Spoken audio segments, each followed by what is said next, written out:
Good evening. വിശ്വകർമ്മജരെ കുറിച്ചുള്ള പഠനങ്ങളുടെ അടുത്ത ഒരു എപ്പിസോഡിലേക്ക് ഏവർക്കും സ്വാഗതം.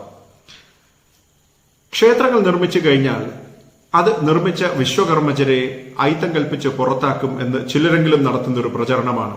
ക്ഷേത്രം എന്താണെന്നോ വിശ്വകർമ്മജർ എന്താണെന്നോ യാതൊരു അറിവും ഇല്ലാത്തവർ മാത്രമേ അത്തരം ഒരു പ്രചരണത്തിന് മുതിരുകയുള്ളൂ. ഇനി അഥവാ ഏതെങ്കിലും ക്ഷേത്രത്തിൽ നിന്ന് ശില്പിയെ പുറത്താക്കിയിട്ടുണ്ടെങ്കിൽ ആ ക്ഷേത്രത്തിൽ ഈശ്വര ചൈതന്യം പോയിട്ട് ഈശ്വരന്റെ ഒരു അംശം പോലും അവിടെ ഉണ്ടാവുകയില്ല. അത് ഉറപ്പാണ്.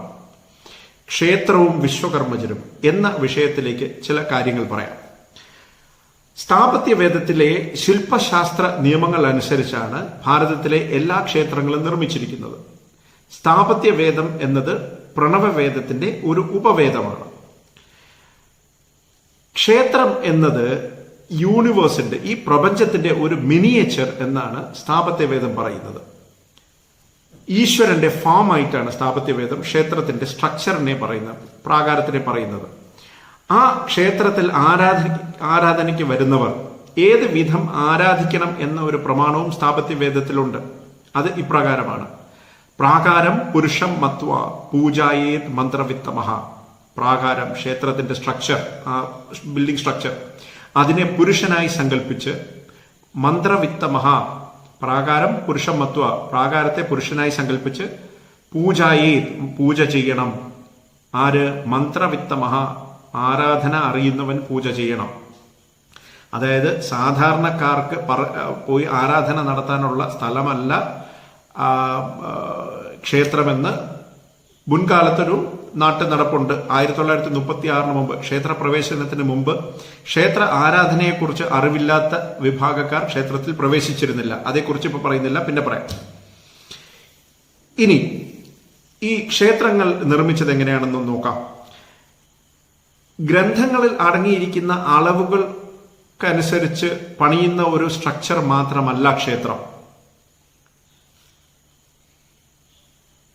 സ്ഥാപത്യവേദം പറയുന്നത് ഈ ആകാശം, പഞ്ചഭൂതങ്ങളിലെ ആദ്യത്തെ എലിമെന്റായ ആകാശത്തിലെ ഊർജത്തിൽ നിന്നാണ് പ്രപഞ്ചമുണ്ടായതെന്ന് പറയപ്പെടുന്നു. ആ പ്രപഞ്ചമുണ്ടായതാണെങ്കിലോ ഒരു മാത്തമാറ്റിക്കൽ ഫോർമുല അനുസരിച്ചും ഊർജത്തിൽ നിന്ന് പ്രപഞ്ചം സൃഷ്ടിക്കപ്പെട്ട മാത്തമാറ്റിക്കൽ ഫോർമുല അനുസരിച്ചാണ് വിശ്വകർമ്മജർ ക്ഷേത്രങ്ങൾ ഉൾപ്പെടെ അവരുടെ എല്ലാ നിർമ്മിതികളും ചെയ്തു വരുന്നത്. അപ്പോൾ അവിടെ ശ്രദ്ധിക്കേണ്ട വിഷയമാണ്, ഇന്നത്തെ പോലെ ബിൽഡിംഗ് കോഡുകൾ, യൂണിവേഴ്സൽ ബിൽഡിംഗ് കോഡുകൾ, കെട്ടിട നിർമ്മാണത്തിന് ഉപയോഗിക്കുന്ന കോഡുകൾ, British standard, bureau of Indian standards തുടങ്ങിയ സ്റ്റാൻഡേർഡ്സോ ഒന്നും ഇല്ലാതിരുന്ന കാലത്ത് വിശ്വകർമ്മജർ അപാരമായ നിർമ്മിതികൾ നിർമ്മിച്ചു പോന്നു. ഇപ്പോൾ വാട്സപ്പിലൊക്കെ സ്ഥിരം പ്രചരിക്കാറുള്ള ക്ഷേത്രങ്ങളുടെയൊക്കെ പടങ്ങൾ നോക്കൂ, പഴയ ക്ഷേത്രങ്ങളുടെയൊക്കെ ചിത്രങ്ങൾ നോക്കിയാൽ എത്ര ഗംഭീരങ്ങളായ സിമെട്രിയാണ് അവർ അതിനകത്ത് കൊണ്ടുവന്നിരിക്കുന്നത്. അതൊക്കെ വെറുതെ നിർമ്മിച്ചവയല്ല, അതിനൊക്കെ അവർക്ക് വളരെ വളരെ സ്പെഷ്യൽ ആയിട്ടുള്ള അറിവുകൾ ഉണ്ടായിരുന്നു. അപ്പോൾ ക്ഷേത്രം നിർമ്മിച്ച അളവുകളെ പറ്റി ഞാൻ പറഞ്ഞു.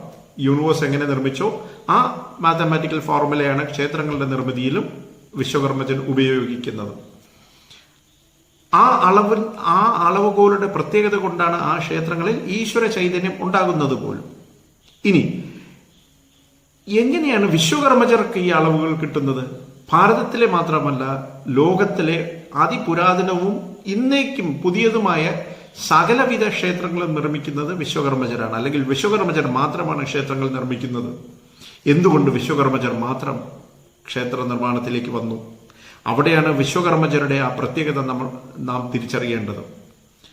സ്ഥാപത്യവേദം പറയുന്നത് ഇങ്ങനെ, അതായത് വിശ്വകർമ്മജർ എങ്ങനെയാ ആ അറിവ്, ആ അളവുകൾ സ്വായത്തമാക്കുന്നു എന്ന് സ്ഥാപത്യവേദത്തിൽ പറയുന്നത് ഇങ്ങനെ: ഏതൊരു വിശ്വകർമ്മജൻ അവൻ തൊഴിൽ ചെയ്യാനായി അവന്റെ ആയുധമെടുത്ത് തയ്യാറാകുമ്പോൾ ആ പണി ചെയ്യുന്നതിലേക്കുള്ള അറിവും അളവും താളാത്മകമായി, സംഗീതാത്മകമായി, മ്യൂസിക്കൽ നോട്ട്സിൽ കൂടെ, അതായത് സരിഗമ പദനിസ എന്ന സപ്തസ്വരങ്ങളിൽ കൂടെ ആ അറിവുകൾ അവന്റെ മനസ്സിലേക്കും അവന്റെ കൈയിലേക്കും ഒഴുകിയെത്തും. അങ്ങനെ ലഭിച്ച അളവുകൾ ഉപയോഗിച്ച് നിർമ്മിതികൾ ചെയ്യാനായിട്ടുള്ള കഴിവ് വിശ്വകർമ്മജന് അവന്റെ പാരമ്പര്യമായി ലഭിക്കും. അതായത് രണ്ട് വിഷയങ്ങളുണ്ട്, ഒന്ന് സ്കില്ല്, ഒന്ന് നോളജ്. ക്ഷേത്രങ്ങളും അവൻ മറ്റ് നിർമ്മിതികളും ചെയ്യാനായിട്ടുള്ള അറിവ് അവന് പ്രകൃതിയിൽ നിന്ന് ലഭിക്കുന്നു. അതാണ് വാസ്തുശാസ്ത്രം. വിശ്വകർമ്മജന് നിർമ്മിതികൾ നിർവഹിക്കാനായിട്ടുള്ള അറിവ് ലഭിക്കുന്നതാണ് വാസ്തുശാസ്ത്രം. അത് വിശ്വകർമ്മജർക്ക് മാത്രം പ്രകൃതി കനിഞ്ഞ് അനുഗ്രഹിച്ച ഒരു കഴിവാണ്. മറ്റാർക്കും അത് കൈകാര്യം ചെയ്യാൻ കഴിയില്ല. ഇന്ന് വാസ്തുശാസ്ത്രം ചെന്ന് നിൽക്കുന്ന മറ്റ് വിഭാഗങ്ങളിലാണ്.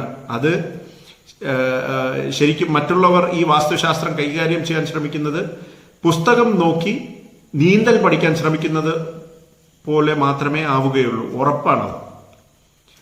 ഈ വീഡിയോ കേൾക്കാൻ ഇടവരുന്ന ക്ഷേത്ര കമ്മിറ്റിക്കാരെങ്കിലും ഉണ്ടെങ്കിൽ ശ്രദ്ധിച്ചോളുക. ക്ഷേത്രം നിർമ്മിക്കണമെങ്കിൽ ആ ക്ഷേത്രത്തിന്റെ പ്രാരംഭമായ സ്ഥലം സെലക്ട് ചെയ്യുന്നത് മുതൽ വിശ്വകർമ്മജൻ തന്നെയാണ് അത് ചെയ്യേണ്ടത്. ഈ ക്ഷേത്രങ്ങൾ നിർമ്മിക്കുന്ന പ്രധാന ശില്പിയെ വിളിക്കുന്ന പേരാണ് സ്ഥപതി.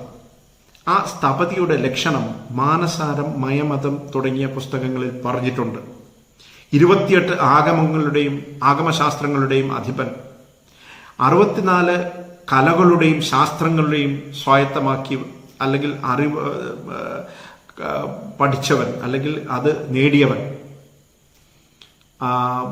ധർമ്മിഷ്ഠനായിരിക്കണം, സത്യസന്ധനായിരിക്കണം, ജോഗ്രഫിക്കൽ നോളജ്, അതായത് ഏതൊരു സ്ഥലത്താണോ നിർമ്മിതി ചെയ്യാൻ പോകുന്നത് ആ സ്ഥലത്തിന്റെ പൂർണ്ണമായ വിവരങ്ങൾ, ഏതൊക്കെ മെറ്റീരിയൽ, ഇരുമ്പ് നിർമ്മിക്കാനായിട്ടുള്ള മെറ്റീരിയൽ എവിടെ കിട്ടും, അല്ലെങ്കിൽ അവിടുത്തെ മരങ്ങൾ നോക്കിയിട്ട് അവിടുത്തെ മരങ്ങളുടെ പുഷ്ടി അനുസരിച്ച് ആ സ്ഥലം നിർമ്മിതികൾക്ക് അനുയോജ്യമാണോ, മനുഷ്യവാസത്തിന് അനുയോജ്യമാണോ എന്ന് തീരുമാനിക്കാനുള്ള കഴിവ് തുടങ്ങി ഒട്ടനവധി കഴിവുകൾ സ്ഥപതിക്കുണ്ടായിരിക്കണം. ഇനി ആ നിർമ്മിതികൾ ചെയ്യുന്ന ആ എഞ്ചിനീയേഴ്സായ വിശ്വകർമ്മജർ ഒന്ന് ചിന്തിക്കുക. നിഷ്ഠയോടെ ജീവിച്ചിരുന്നവർ, പൂണൂൽധാരികളായിരുന്നു. വേദങ്ങളിലും ഉപനിഷത്തുകളിലുമൊക്കെ അപാരമായ അറിവ്,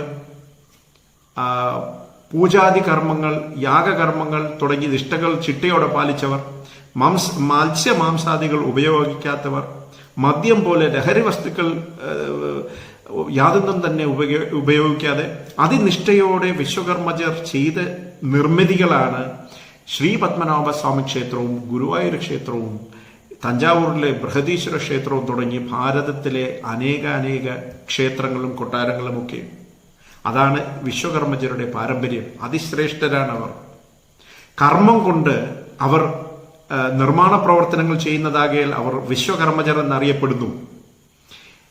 ജന്മം കൊണ്ട് ഈ പ്രകൃതിയിലെ അറിവുകൾ നേടുന്നവരായതിനാൽ അവർ വിശ്വബ്രാഹ്മണരുമാകുന്നു. ബ്രാഹ്മണ്യം അവർക്ക് ജന്മനാൽ ലഭിക്കുന്നതാണ്. പൂജാതി കർമ്മങ്ങളെല്ലാം ചെയ്യാനായി നിയമപരമായും അവകാശമുള്ളവർ. അതാണ് ചിറ്റൂർ അദാലത്ത് നിയമം. അതേക്കുറിച്ച് ഞാൻ പിന്നൊരു വീഡിയോയിൽ പറയാം. ഇനി ക്ഷേത്ര നിർമ്മിതിയെക്കുറിച്ച് പറഞ്ഞു, ശില്പനിർമ്മാണത്തെക്കുറിച്ച് കൂടെ പറയാം. ഇവിടെ 2 ഉപനിഷത്തുകളെ പരിചയപ്പെടുത്തേണ്ടതുണ്ട്. ഒന്ന് വാസ്തു സൂത്രോപനിഷത്ത്, 2 ശില്പരഹസ്യോപനിഷത്ത്. ഏത് ദേശത്തെ ഏത് ദേവനെ ഏത് ഭാവത്തിൽ പ്രതിഷ്ഠിക്കണമെന്ന് തീരുമാനിക്കുന്നത് വിശ്വകർമ്മജനാണ്. വിശ്വകർമ്മജന് മാത്രമേ അതിന് കഴിയൂ. അതിനവർക്കൊരു വിദ്യയുണ്ട്, അത് ഭൂതവിദ്യ, പഞ്ചഭൂത വിദ്യ. ആ പ്രദേശത്തെ പഞ്ചഭൂതങ്ങളെ പഠിച്ച് ഏത് ദേവന്റെ ഏത് ഭാവത്തെ നിർമ്മിക്കണമെന്ന് വിശ്വകർമ്മജൻ കൽപ്പിക്കും, തീരുമാനിക്കും, പണിയും. ആ ദേവന്റെ രൂപം, ആ ശില്പം ആദ്യം എവിടെയാണ് ഉടലെടുക്കുന്നത്? അത് ശില്പിയുടെ മനസ്സിലാണ്.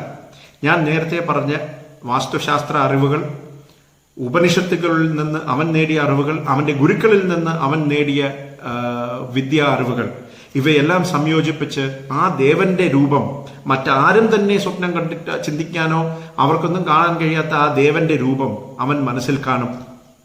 ആ ശില്പി മനസ്സിൽ കാണുന്ന രൂപമാണ് ശില്പം.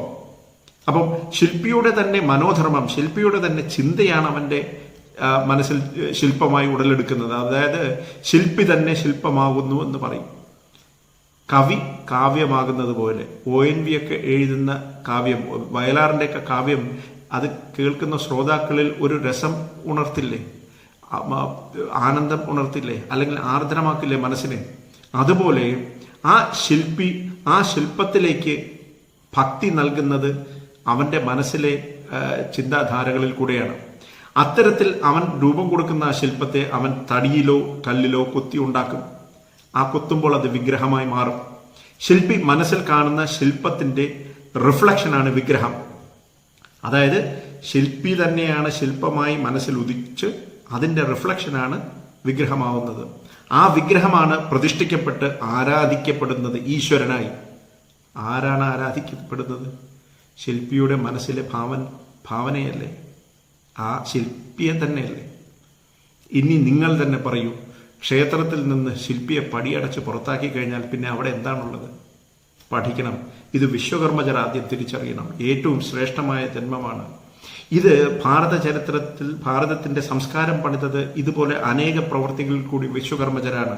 ആ തിരിച്ചറിവ് ഉണ്ടാവുകയും നമ്മുടെ സംഘടനകൾ, വിശ്വകർമ്മജരുടെ സംഘടനകളും സർക്കാരുമൊക്കെ ഇവരെ വളരെ ടെക്നിക്കലായിട്ട് പഠിപ്പിക്കുകയും എഞ്ചിനീയറിംഗ് തുടങ്ങിയ വൈദഗ്ധ്യമുള്ള മേഖലകളിലേക്ക് ഇവരെ കൈപിടിച്ചുയർത്തി ഭാരതത്തിന്റെ നിർമ്മാണത്തിൽ പ്രധാന പങ്ക് വഹിക്കാൻ ശേഷിയുള്ളവരായി വിശ്വകർമ്മജരെ മാറ്റേണ്ടതുണ്ട്. കൂടുതൽ വിവരങ്ങൾ അടുത്ത വീഡിയോകളിൽ പറയാം. നന്ദി, നമസ്കാരം.